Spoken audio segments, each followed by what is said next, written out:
ஒரு பெரிய பிரளயம் ஒண்ணு வெடிக்கப் போகுது நம்ம பக்கத்து நாடான பாகிஸ்தான்ல. என்ன அப்படின்னு பார்க்கும்போது, முன்னாள் பிரதமர் இம்ரான் கான்.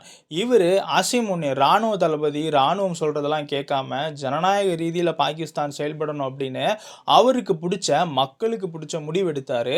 மக்களால தேர்ந்தெடுக்கப்பட்ட ஒரு பிரதமரா இருந்தாரு. இவரு ராணுவம் சொல்றதையும், அசீம் முனீர் சொல்றதையும் கேட்கல அப்படின்ற ஒரே காரணத்தினால, இவர தூக்கி ஜெயில்ல போட்டாரு அசீம் முனீர்.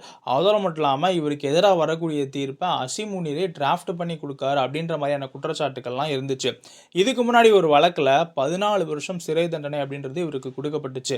இப்போ இன்னொரு வழக்குல 17 வருஷம் சிறை தண்டனை குடுத்திருக்காங்க. மொத்தம் 31 வருஷம் சிறை தண்டனை அனுபவிக்கிற மாரி ஆயிருக்கு இம்ரான் கானுக்கு. இது எல்லாத்துக்கும் காரணம் வேற ஒண்ணும் இல்ல.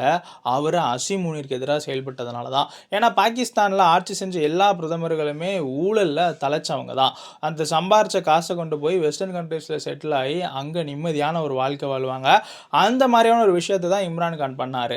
ஆனா, இம்ரான் கானுக்கு எதிரா ஊழல் வழக்கு போட்டு பல வழக்குகள்ல 10 வருஷம், 15 வருஷம் தீர்ப்பு வர வச்சதுக்கு காரணம் என்ன அப்டின்னா, அவரு ராணுவத்துக்கு எதிரா செயல்பட்டாரு அப்டின்ற ஒரே காரணம் தான்.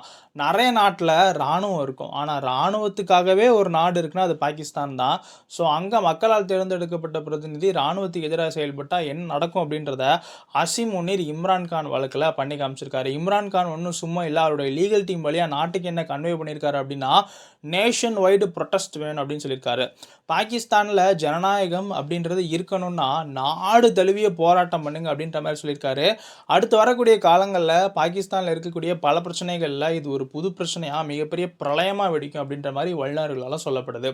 நம்ம ஓஹோ தமிழ் சேனல சப்ஸ்கிரைப் பண்ணாம பார்க்குறவங்க சப்ஸ்கிரைப் பண்ணிக்கிடுங்க. ஓஹோ! அப்படியா? ஆமாடே.